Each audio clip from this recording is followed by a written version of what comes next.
আওয়ামী লীগকে নিষিদ্ধ করার ব্যাপারে শিগগিরই পদক্ষেপ নেবে সরকার। গুরুত্বপূর্ণ একটি ঘোষণা। সেটি উপদেষ্টা আসিফ মাহমুদ সজীব ভুঁইয়া বাংলাদেশ সংবাদ সংস্থাকে বলছেন যে রাজনৈতিক দল হিসেবে আওয়ামী লীগকে নিষিদ্ধ করার ব্যাপারে বর্তমান সরকার শিগগিরই পদক্ষেপ নেবে। এর আগেও আমরা দেখেছি যে জামাত ইসলামকে নিষিদ্ধ করার ব্যাপারে অনেক দিন থেকে বলতে বলতে পরে এমন একটা সময় নিষিদ্ধ করা হলো জামাতকে, যখন তার পরপরই শেখ হাসিনার পতন হয়।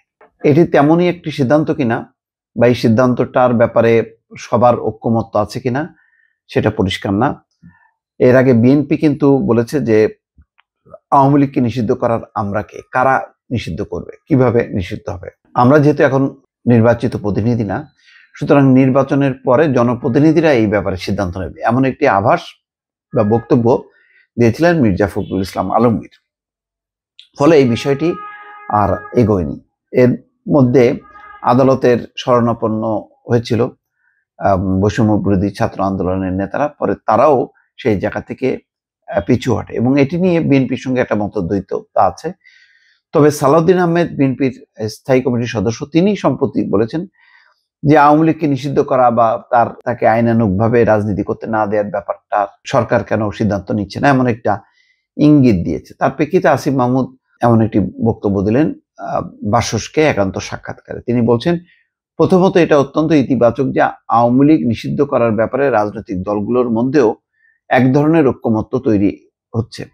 দেশের মানুষ তৎকালীন ক্ষমতাসীন ওই দলের অগণতান্ত্রিক এবং একগুঁয়েমি মনোভাব ও কার্যকলাপ মেনে নিতে পারেনি বলেই 5ই আগস্টের আগে এবং পরে তাদের মধ্যে দলটি নিষিদ্ধ করার বিষয়ে ঐক্যমত্য প্রতিষ্ঠিত হয়।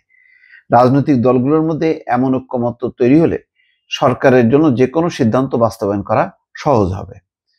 রাজনৈতিক দল হিসেবে আওয়ামী লীগকে নিষিদ্ধ করার ব্যাপারে সরকার শিগগিরই কোনো পদক্ষেপ নিচ্ছে কিনা এমন প্রশ্নের জবাবে আসিফ মাহমুদ বলেন, আমি মনে করি সাধারণ মানুষ কিংবা রাজনৈতিক দল যে বা যারাই হই না কেন, আমরা এদেশের জনগণকে রিপ্রেজেন্ট করি।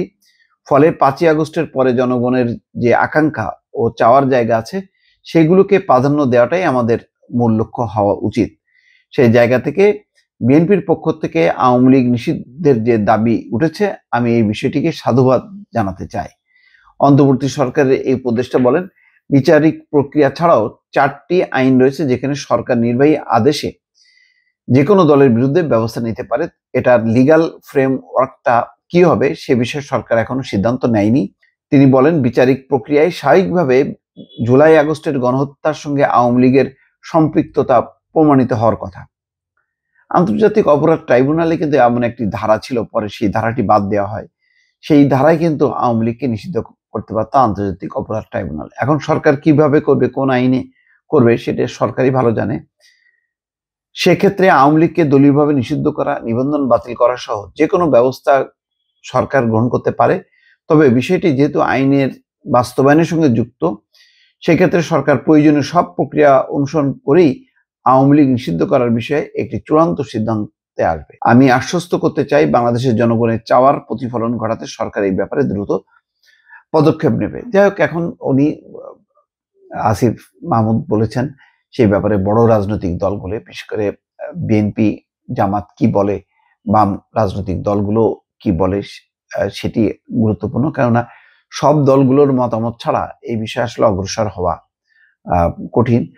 সম্প্রতি বিএনপি থেকে একটা ইঙ্গিত দিয়েছে, এখন সেটি কি দলগতভাবে সিদ্ধান্ত নিয়েছে কিনা বিএনপি, সেটা কিন্তু এখনো পরিষ্কার না। দর্শক, ভালো থাকবেন। আল্লাহ হাফেজ।